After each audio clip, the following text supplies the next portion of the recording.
Oi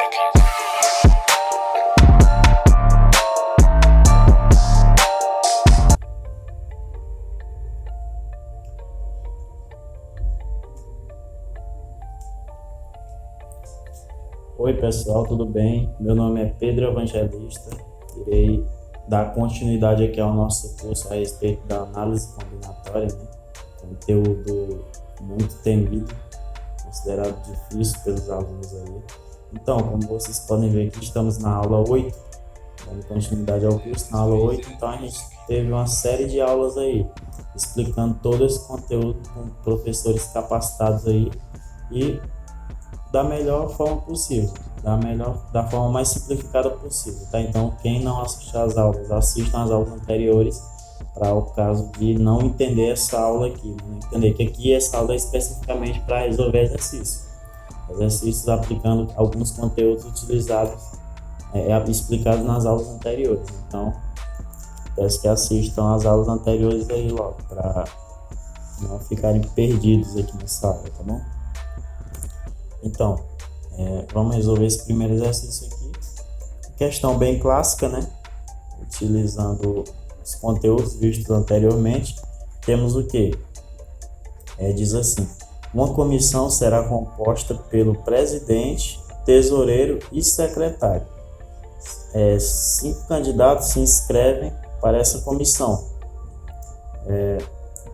na qual o mais votado será o presidente, o segundo mais votado será o tesoureiro, o terceiro mais votado será o secretário. Dessa forma, de quantas maneiras possíveis essa comissão poderá ser formada? Então, basicamente, se a gente for analisar os dados da questão em si, aqui, fala o quê? Que tem uma comissão com 3 cargos diferentes. Se são 3 cargos diferentes, e fala mais à frente que cada cargo terá para ocupar esse cargo uma quantidade específica de votos, né? Por ordem.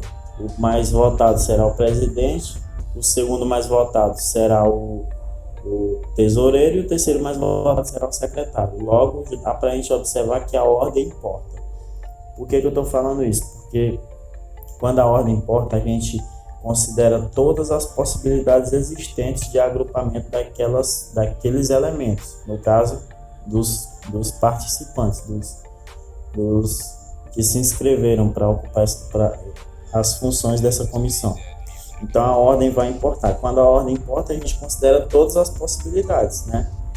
Todas as possibilidades. Então a gente vai ter o mais votado como presidente, o segundo mais votado como tesoureiro e o terceiro mais votado como secretário. Então a ordem vai importar, tá bom? Então, aqui mais à frente eu coloquei a resolução já e eu vou explicar para vocês. Quem quiser, eu aconselho que pare, dê um pause aí no vídeo aí e tente entender como é que está feita essa resolução aí. Aí depois dá um play e preste atenção na explicação, tá bom? Então eu coloquei o seguinte: note que este é exatamente o resultado obtido ao calcularmos o número de arranjos simples de 5 elementos tomados em grupos de 3, ou seja, arranjo simples de 5 elementos tomados 3 a 3, ou seja, a gente vai ter todas as possibilidades existentes de agrupar esses 5 que se inscreveram em grupos de 3. Por que em grupos de 3? Porque são 3 as funções: presidente, né? Tesoureiro e secretário. Então são 3 funções. Vamos agrupar 5 pessoas de 3 a 3, né? Pois são 3 as funções. Então, N, eu considerei N o número de possibilidades existentes de agrupamentos, né? De arranjos. E o que eu fiz? N vai ser igual a arranjo de 5 de 3 a 3, né? Logo, N vai ser o quê? 5 fatorial dividido por 5 menos 3 fatorial. Aí o que acontece nesse momento aqui? Um momento de prestar mais atenção, mas acaba sendo simples, porque a gente já viu aulas bem explicadas anteriormente, tá? Então, o que a gente vai fazer? O que é 5 fatorial? Como a gente viu nas outras aulas, 5 fatorial é o quê? 5 vezes 4 vezes 3 vezes 2 vezes 1. Mas no caso, se a gente parar para observar, a gente tem no denominador aqui 5 menos 3 fatorial, né? Então, quem é 5 menos 3? 2, na verdade, fatorial. Tem que lembrar desse fatorial. Então, no caso, 5 menos 3 fatorial seria 2 fatorial. Então, botamos aqui no denominador. E aqui, 5 fatorial. Porque agora você pergunta, por que eu coloquei 5 vezes 4 vezes 3 vezes 2 fatorial? Justamente porque 5 vezes 4 vezes 3 vezes o 2 fatorial é exatamente o 5 fatorial. Tudo isso aqui de cima é o 5 fatorial. Então, o que eu fiz aqui? Eu, ao invés de colocar 5 vezes 4 vezes 3 vezes 2 vezes 1, o 2 vezes 1 eu coloquei 2 fatorial, simplesmente para eu poder cancelar 2 fatorial, na verdade, com 2 fatorial do denominador, numerador com denominador. O que resultou?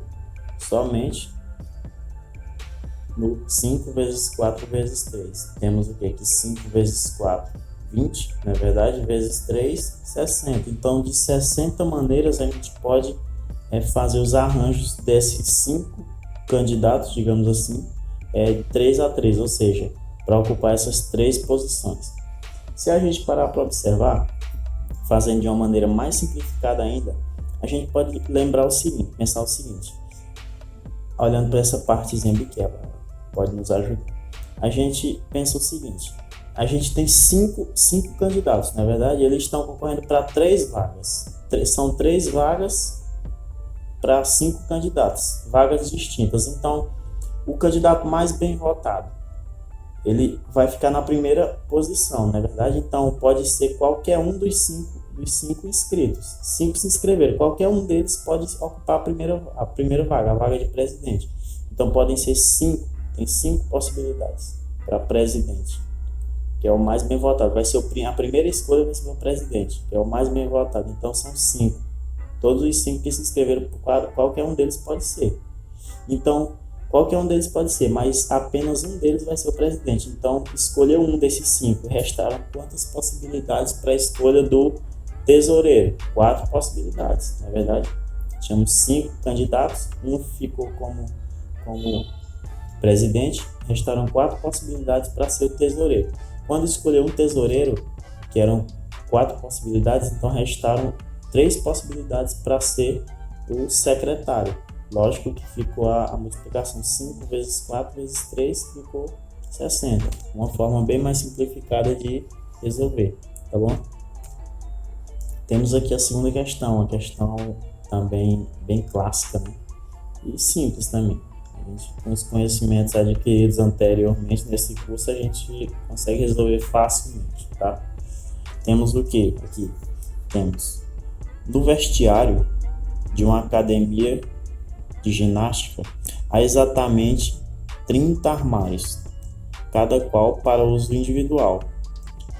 Se no instante em que 2 alunos dessa academia entram no vestiário para mudar suas roupas, apenas 8 armários estão desocupados. Quantas opções eles terão para escolher seus respectivos armários? O que a gente tem nessa questão? Temos 30 armários, né, dessa informação que acaba não sendo relevante, né? Temos 30 armários, porém só temos 8 armários desocupados. Então, para esses alunos, independentemente de ter 30 armários ou 40 ou 50, eles só vão ter 8 possibilidades de escolha. Imagine só, você chega no vestiário, tem 30 armários, porém só tem 8 livres. Você vai olhar somente para esses 8, não é verdade? Então, dando continuidade ao pensamento aqui, temos que considerar a informação também que são 2 alunos. Então, 2 alunos vão ter que escolher entre 8 armários. O que a gente faz aqui? Na resolução mais à frente, né? O que a gente fez aqui? Eu coloquei o quê? O primeiro aluno, imagine só, chegam 2 alunos, só que óbvio que um vai escolher e o outro vai escolher. Então, o primeiro aluno escolhe o seu armário. Se ele vai escolher, ele chega lá, tem 8 possibilidades, 8 armários. Então, quantas possibilidades ele terá? Isso mesmo, ele terá 8 possibilidades de armários. Imagine só, você chega no vestiário e tem 8 armários disponíveis. Você vai olhar e vai escolher um deles, não é verdade? Então, entre os 8 armários você poderia escolher um. Então você tinha 8 possibilidades. Independente de qual você escolheu, você poderia escolher qualquer um dos 8, não é verdade? Enquanto isso, o segundo aluno, após o primeiro aluno ter escolhido o seu armário entre as 8 opções, quantas opções restaram para o segundo aluno? Isso mesmo, 7 opções de armário. Então, o primeiro chegou, escolheu o primeiro, né? Tinha 8 possibilidades, que eram todos os armários disponíveis. Aí, quando ele escolheu o dele, se eram 8, ficaram só 7 armários disponíveis, não é verdade? Então, ele escolheu o outro armário, por sua vez. Lógico que a gente tem o quê?